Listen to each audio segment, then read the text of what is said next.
যাই প্রাইভেট হাসপাতালে, তাই কি তাই না? এই জন্য আমি আমার প্রতিটা মিটিং এ ওয়াদা করেছি, আমি এমপির চিকিৎসা যদি সরকারি স্বাস্থ্য কেন্দ্রে হয় তাহলে আমি দেখব কোন বাপের বেটা ডাক্তার উপস্থিত থাকে না আর ওষুধ কেমনে পাওয়া যায় না।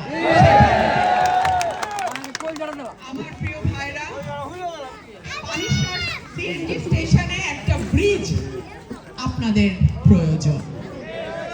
আমাকে এই কথাগুলো কিন্তু 1 2 3 4 করে লিখে দিছে। এতে যেটা হবে কাগজটা আমি আজকে নিয়ে যাব এবং আপনাদের ভোটে আল্লাহ যদি আমাকে এমপি করে, এই কাজ যদি আমি করতে না পারি 5 বছর, আপনারা আমারে ভোট দিয়েন না। কিন্তু এই 5টা বছর আপনারা আমাকে একটা বার পরীক্ষা করেন।